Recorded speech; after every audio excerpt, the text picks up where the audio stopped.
Lo decíamos antes de la tanda, momento de recibir al doctor en antropología y profesor de la Universidad de la República, Marcelo Rosal, a quien le agradecemos estar aquí en el estudio. Muy buenos días.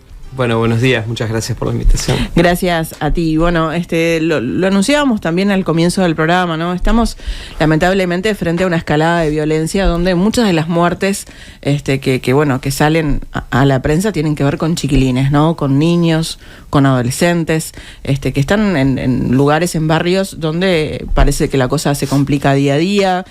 Son gurises que se encuentran en un contexto crítico. ¿Cómo está asociado esto al consumo de drogas por un lado y al narcomenudeo también por otro?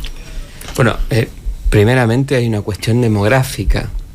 En Uruguay, los barrios más pobres, donde la desigualdad estructural afecta de modo parejo, es donde hay más niños y donde hay más adolescentes, ¿no?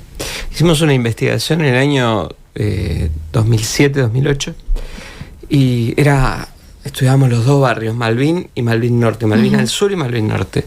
Y lo que veíamos es que en Malvin al sur había muchas más prácticas juveniles, pero los adolescentes, niños y jóvenes estaban en Malvin al norte, ¿sí? Entonces, primeramente hay un problema estructural. Las clases, los sectores populares y los sectores más castigados por las dificultades para obtener un empleo, por las dificultades educativas, allí donde hay ciertos derechos que tenemos los ciudadanos de Uruguay, a esas personas les llegan por cuentagotas, les llegan tarde. A veces lo que llega del Estado es su mano izquierda, ¿no? Los beneficios sociales, beneficios entre comillas, y la policía. Y en esos contextos de abandono, la violencia se incrementa. Hay un sociólogo, Pierre Bourdieu, un sociólogo francés muy conocido, seguramente está en Sociología del Liceo, lo están dando porque es muy clásico, pero Bourdieu dice: cuando el Estado se retira, lo que queda es espantoso.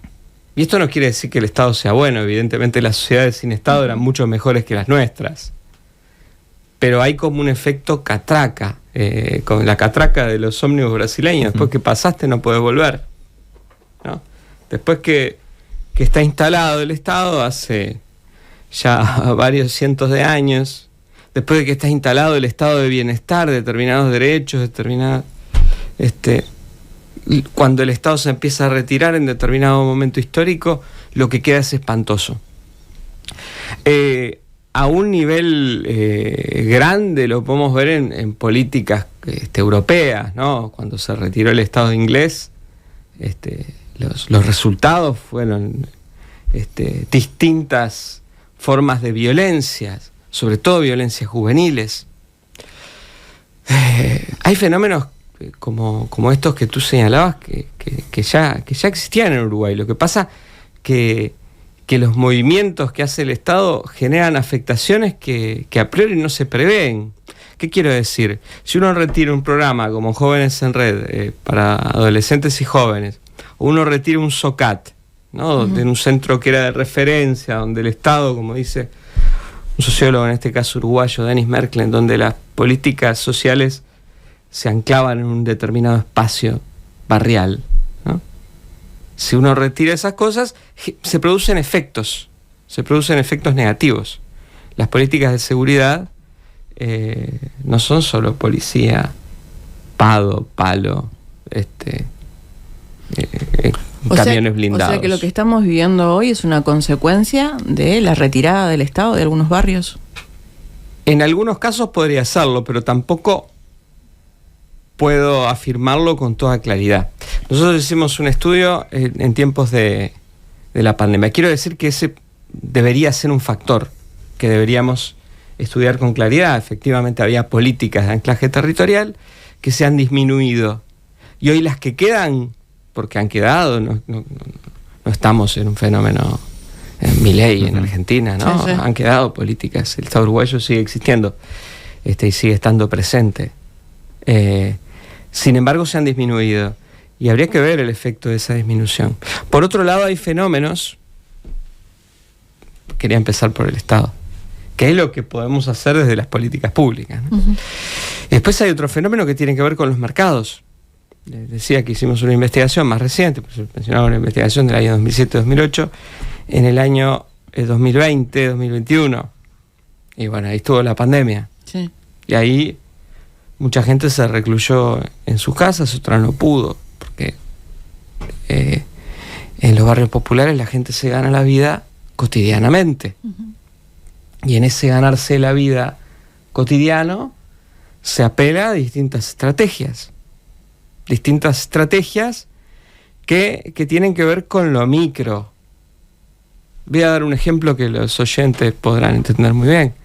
En los barrios populares todavía hay almacenes, hay almacenes, boliches de barrio, donde se vende la yerba de 200 gramos, el azúcar de a 100 gramos, ¿se entiende? Hay todo un entramado de micronegocios que permiten sobrevivir la vida. Esa azúcar es mucho más cara, de a 100 gramos. Claro. ¿No? Pero es la forma de vida de muchas personas y también la posibilidad de comprarla. Pues si vas a comprar el kilo, no te da la plata. Y voy a hacer algo radicalmente cambiando de necesidad, pero sí una muy imperiosa. Una persona que usaba pasta base en un barrio, estoy hablando de muchos años atrás, en Malvin Norte precisamente, me decía: no, muchachos, la pasta es mucho más cara que la merca. La pasta base de cocaína en relación a la cocaína. ¿Y cómo que es mucho más cara? Si sale 25 pesos, en aquel entonces salía 25 pesos un chasqui de pasta base. Sí, pero empezás a fumar y si tenés 300 gastas 300 y si tenés 700 gastas 700. La adicción es mucho mayor. Por la forma de la administración de la sustancia. Y además, porque la persona queda enrabada en un modo de vida, por así decirlo, signado por la precariedad. Por la precariedad de la dificultad del acceso a la... No estamos hablando de las prácticas juveniles que pueden incluir salir a comprar cocaína para una fiesta con amigos. Uh-huh. Y Marcelo, vos hoy hablabas del lugar del Estado, ¿no? Y si esto lo relacionamos con lo que tiene que ver con el consumo de drogas y con la escalada de violencia, ¿sería una posibilidad pensar como una solución legalizar algunas drogas, como se hizo en su momento con la marihuana? Sí, yo no tengo dudas de que esa es la única solución de fondo. Porque, como bien me interpretaste, como hay una persona que tiene una necesidad, consumir pasta base, hay otras que tienen, esas mismas personas y todas las demás, comprar azúcar, comprar yerba, ¿no? Y lo van a comprar de a poquito, porque hay todo un mercado que vive con poquito, que consume de a poquito, y que le es carísimo comprar. Porque tanto al que compra pasta base como al que compra azúcar, le sale todo carísimo, que vende gente que gana poquísimo. Todo es micro. Por eso cuando se habla del microtráfico, efectivamente es micro. Pero está todo en ciclos de gente que gana mucho dinero, sea en el azúcar o en el transporte de la cocaína y la pasta base que llega al barrio, o en la yerba o en todos los productos.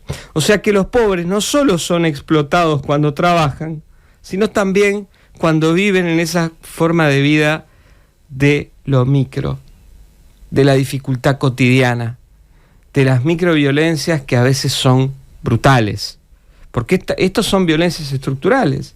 No tener plata para comprar un kilo de azúcar. Hay muchas personas que tal vez no se acuerdan del momento en que alguna vez tuvieron ese problema. Uh-huh. ¿Sí? De no tener plata para comprar un kilo de azúcar. Uh-huh. Y eso es la realidad que se vive en muchos barrios de nuestra ciudad. Y donde hay más niños y donde hay más adolescentes que están sometidos a esas mismas violencias estructurales. Entonces las violencias estructurales no las podemos dejar de lado. como tampoco podemos dejar de lado que cuando el Estado hace un movimiento, por mínimo que sea, produce efectos. ¿Sí? Que puede ser una devaluación, ¿no? Que genera un efecto de un tipo, o la retirada de una política que genera un efecto de otro tipo. Un fenómeno mayor, otro fenómeno es más localizado, pero produce efectos. Entonces hay que tener mucho cuidado en el desarrollo de las políticas sociales. Me preguntabas por la legalización de las drogas.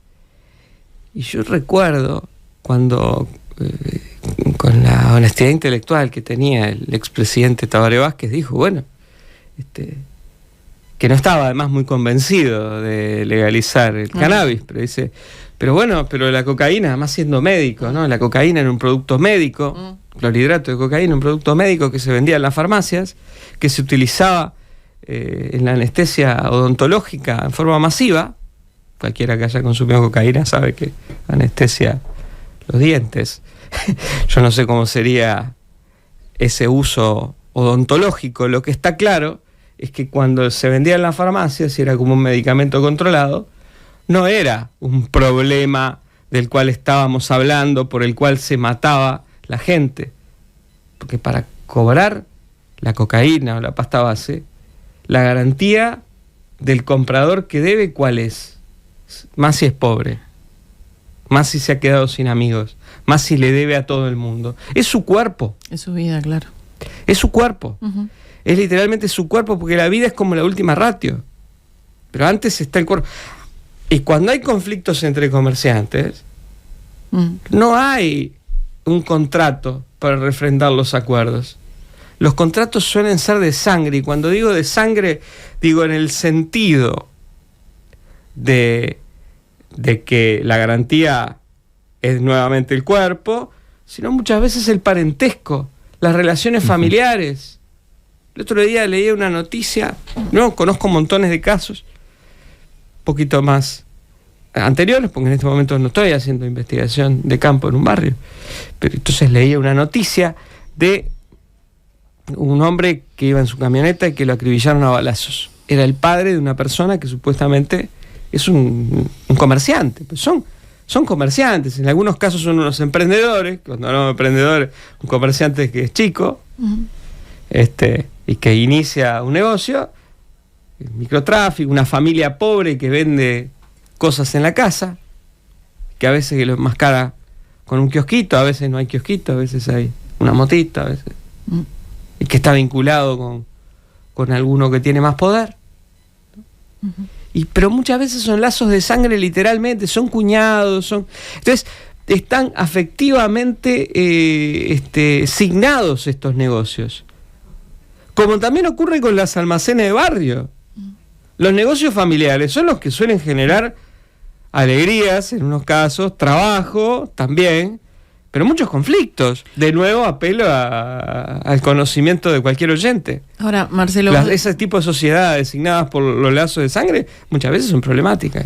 Ahora, Marcelo, vos decías, cualquier movimiento mínimo del Estado genera repercusiones. ¿Cómo debería entonces abordar el Estado esta problemática, pensando en esta realidad que vos estás describiendo y pensando en que muchas veces los chiquilines ven como una salida económica, el microtráfico, lo ven como una forma de vida, lo ven como una forma de estatus también, de alguna manera?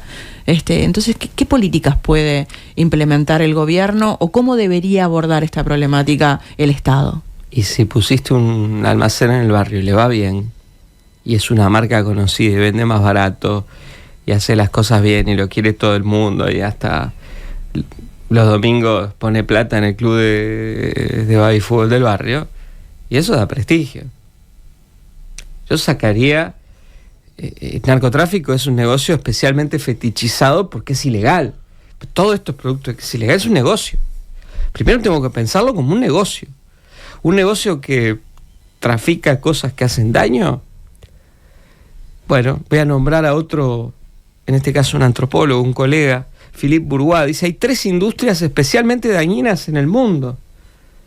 Él nombraba en primer lugar, no por un orden de daño, pero sí hace muchísimo daño, las empresas de los alimentos procesados.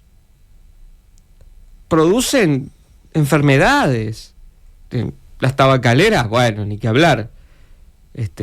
Las tabacaleras, las empresas, pero él no nombraba las tabacaleras, nombraba las empresas de alimentos procesados, porque las tabacaleras están dentro del rubro drogas, ¿no?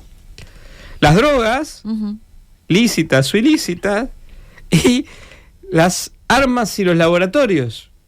Los laboratorios también lo podemos poner, pero las armas, los alimentos procesados y las diferentes formas de droga producen muchísimas muertes. Pero por eso vamos a eliminar los medicamentos, porque la industria de los medicamentos tenga prácticas brutales. No, precisamos los medicamentos, precisamos la vacuna, pero hay un régimen que es internacional, que es global, que tiene que ver con las formas como se gestiona el capitalismo global. Bueno, ahí hay cosas que Uruguay puede hacer poco, pero no tan poco, porque lo que hizo en relación al cannabis produjo impactos a nivel internacional, y hoy ya Alemania, Canadá regulan de otra manera. Y estamos hablando de países importantes. Eso a la externa, pero ¿y a la interna? ¿Generó impactos también? A la interna generó impactos, protegió más a los ya protegidos.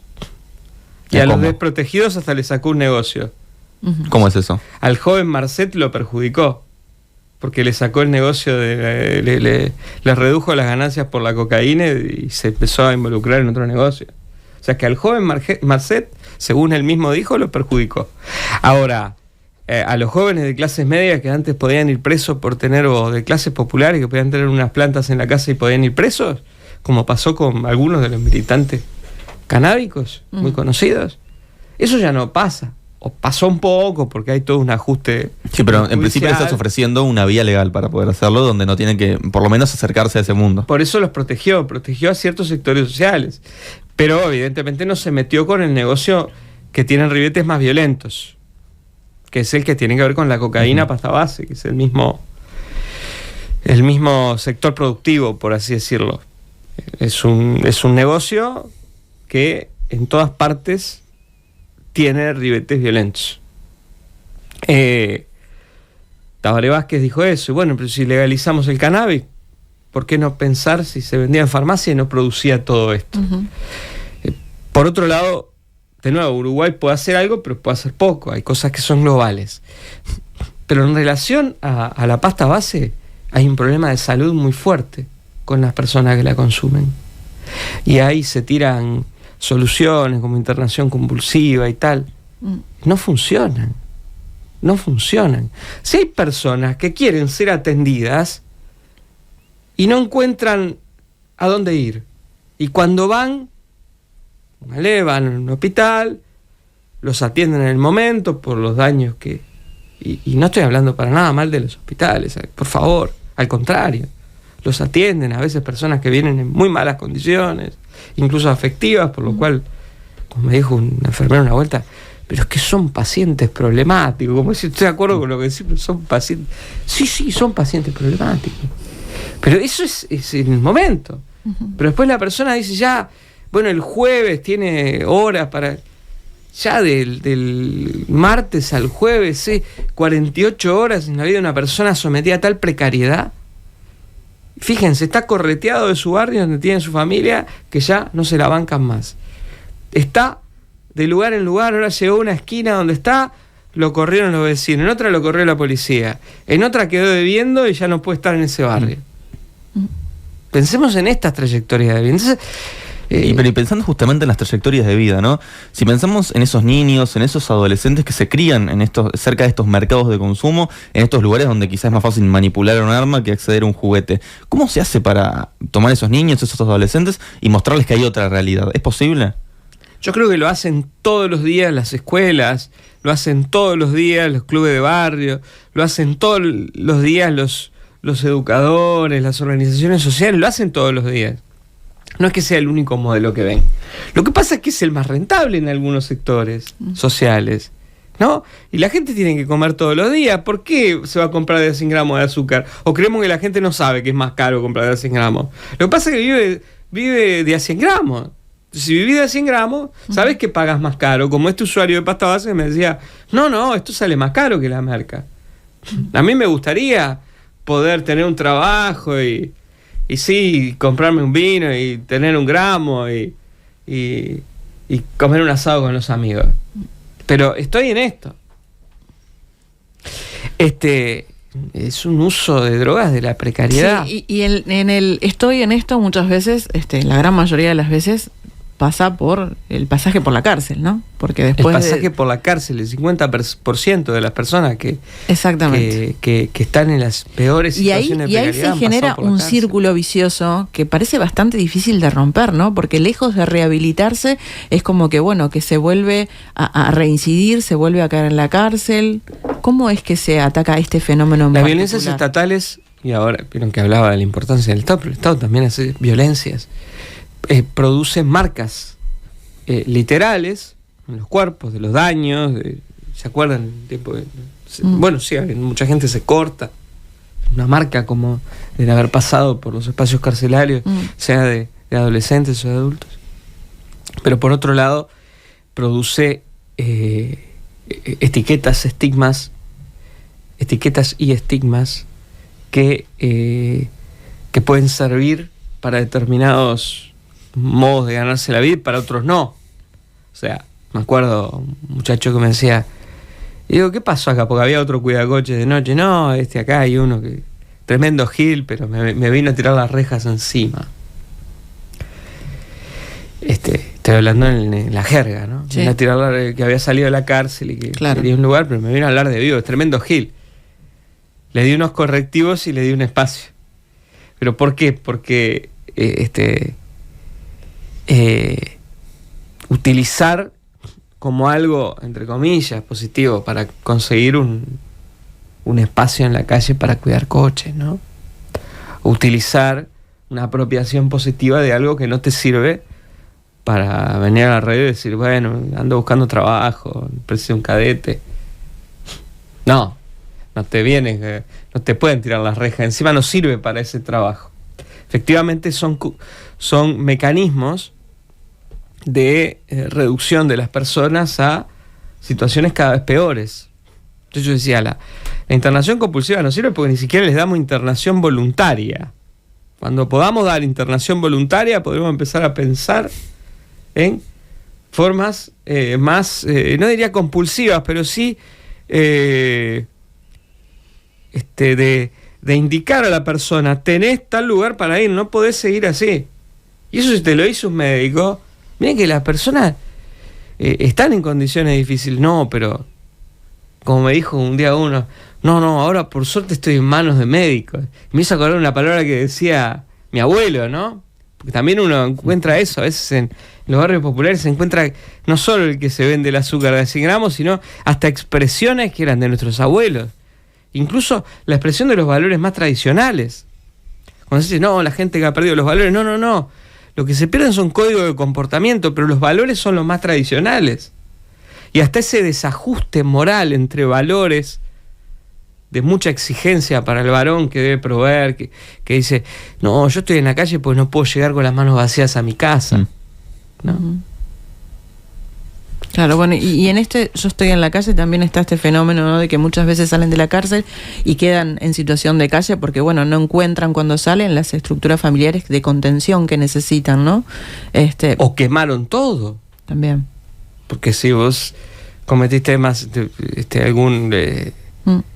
cosas en el barrio, no, mijo, yo te quiero mucho, pero no vengas para acá porque tenés tus sobrinos, cosas. Vos quemás. Y sí, si quedó bebiendo y vuelve a la casa y después capaz que tirotean en la casa y matan a un niño. Voy a la pregunta inicial. ¿Cómo llega la violencia que estaba medianamente contenida? Digo medianamente contenida porque había habido niños heridos, había habido un caso. Y que después de la pandemia empieza a aparecer cada vez más niños heridos. Y sí, porque hay, en términos cuantitativos, es más la gente involucrada en conflictos. Cuando hay un conflicto entre dos y no se resuelve, después hay un conflicto entre los dos y son 4 lo que no se resuelve, hay más chances de que esos conflictos inunden un espacio social y lo hagan de convivencia más difícil. Eso pasa.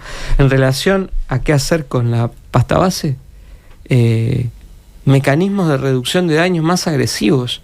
Europa vivió fenómenos semejantes y tuvo políticas, cuando digo agresivas en el buen sentido, políticas de mucho anclaje barrial, en los distintos lugares, desde los centros de la ciudad a los barrios, espacios donde las personas sabían que podían ir y podían desde consumir alguna sustancia alternativa, estar cuidados, también incluso de estas deudas y estos problemas, y no ponerse en riesgo de tener que delinquir para obtener la sustancia. Pedir con una jeringa en la mano era una situación border delictiva, por la que podía alguien preso, ¿no? Porque el juez podía interpretar que era una cosa u otra. Ocurría en Europa, no les digo masivamente, y fue un efecto de los cambios, las políticas neoliberales que redujeron la industrialización en unos países y la llevaron para otros, ¿no? Y todos esos hijos del proletariado europeo cayeron en el hooliganismo, en grupos juveniles vinculados al ocio, por así decirlo, y todo lo que esto significa, pero sobre todo a algo que lo dice el Sex Pistols, ¿no? No future for you. No hay futuro, en ese no hay futuro, porque la fábrica que organizaba la vida comunitaria ya no está más. Has trabajado mucho con gente en situación de calle. Aparte de este fenómeno que mencionábamos de aquellas personas que salen de la cárcel y no encuentran otra salida que vivir en la calle, ¿qué otros factores han influido en este crecimiento que vemos hoy por hoy de la cantidad de personas que están lamentablemente sin un techo? Sí, a veces cuando uno conoce más una sustancia, no sé si tanto, pero un fenómeno social, se complejiza la palabra fácil. No puede, después de un proceso largo, poder decir cosas sobre la juventud. Sobre la situación de calle uno puede ver una serie de factores. Hay colegas que han estudiado, por ejemplo, Fiorella Chapesoni, que es una compañera de trabajo, de equipo, pero que tiene un trabajo muy sólido sobre la relación entre la cárcel y la calle. Muchas personas que pasan por la cárcel, incluso estando en periodos más largos o periodos más cortos, pero que después salen al desamparo. Después podemos saber, hay grupos que, bueno, la experiencia de Vilar de Vos, ahí los colegas de la Facultad de Psicología que conocen un montón de trayectorias de cómo hay relaciones entre el sistema manicomial, la cárcel para los pobres, que son personas que tienen problemas de salud mental, y que después hay trayectorias de calle. Que obviamente la solución no es poner una colonia donde puedan ser muertos por una jauría de perros, como pasó en una de las colonias. Las soluciones no es depósitos de gente, monstruarios de experiencias terroríficas, donde la gente malvive hasta que se muere encerrada en un espacio a la oscuridad del resto de la sociedad. Eso tampoco es la solución. Pero evidentemente estos son factores. Pero el principal de todos, de nuevo los pequeños cambios, es el menos cuidado en los barrios y que mucha gente es expulsada de distintos lugares. Escribimos un artículo con Sebastián Aguiar y con Natalia Monterrey que habla de los correteados. Nadie dice yo soy un correteado, pero en las trayectorias de los más pobres, e incluso podemos verlo históricamente, los más pobres del Uruguay, a diferencia de otros países donde la gente que está en la calle muchas veces son migrantes, pensemos en Europa, pensemos, ¿no?, en otros espacios. En Uruguay no son los migrantes los que están en la calle. En Uruguay son los uruguayos pobres de siempre. Los correteados por el alambramiento de los campos, los correteados, esos milojos que miran desde el Cantegril, ¿no? Esos que fueron correteados ahora no están. Y una cosa que estábamos pensando con algunos colegas es que antes se decía que el Cantegril, como en el caso de la canción, era refugio para delincuentes, que muchas veces eran como el Chueco Maciel, no sabemos bien cómo era el Chueco Maciel, según dicen algunos, pero podemos pensarlo como un tipo humano. Algunos podían ser gente que simplemente había caído en una mala y en el cante se le daba amparo. Pero hoy no. Hoy son lugares expulsivos, porque al estar signados por la violencia intracomunitaria, por así decirlo, son lugares de expulsión y no de protección. Ujú. Cuando antes eran lugares de protección, yo sé que para la policía podía ser complicado, porque tenía que ir a prender a un delincuente al que una comunidad protegía. Pero esos fenómenos de expulsión que fundaron los cantegriles, porque los cantegriles son efecto de la expulsión en un proceso de larga duración estructural de nuestro país, hoy día también produce nuevas expulsiones que terminan en la calle. Y termino esto con esto, y esto ya hace mucho tiempo. Le digo a un muchacho, ¿por qué dormís acá? Estábamos con otro colega, con Ricardo Freiman, he trabajado con mucha gente, por suerte. O sea, que todo esto que digo es producto de un conocimiento colectivo, ¿no? Ujú. ¿Y por qué estás durmiendo acá? Y mira así para arriba, porque hay una cámara. ¿Sabés Claro. a toda la gente a la que le debo? Por un tema de seguridad. Por un Marcelo, tema de seguridad. En la Plaza Cagancha era eso. nos quedan pocos minutos, pero no queremos cerrar la entrevista sin hablar de Precariedades, una etnografía sobre las formas de provisión en un barrio popular de Montevideo. Un libro de tu autoría junto a María Noel Curvelo y Gonzalo Gutiérrez Nicola, editado por la Facultad de Humanidades y Ciencias de la Educación de la Universidad de la República. Le vamos a pasar a quienes quieran leerlo el link para poder acceder al libro, pero brevemente queremos saber de qué va. Bueno, Muy breve porque no nos quedan no nos casi queda tiempo. mucho tiempo. Bueno. En algún sentido hablé de varias de estas cosas. Primeramente quiero decir que, como vieron, tengo la suerte de trabajar con muchas personas, en este caso María Noel y Gonzalo, vivieron la mayor parte de durante varios meses, creo que fueron 8 meses, en el barrio. Ujú. Estamos hablando de 3 ombúes. Los primeros tiempos yo iba, pero después hubo un mayor cierre en la pandemia. Nada, es una etnografía en un barrio, Ujú. conviviendo en las situaciones cotidianas de un barrio popular, donde hubo momentos que el contacto era con lo que pasaba en la cuadra. Este libro cuenta estas historias, no sé si se spoilea un libro, pero el final es más bien analítico, digamos. Claro. Pero hay muchas historias. Algunas han salido en Brecha, en otros lugares. Ahora María Noel Curvelo acaba de publicar un texto breve sobre la relación con los niños. Ujú. A partir de la relación básicamente con el grupito de niños de una manzana, Claro. viviendo en el barrio cotidianamente, experimentando En territorio, bien Esas- desde adentro. esas formas de lo Ujú. micro, Ujú.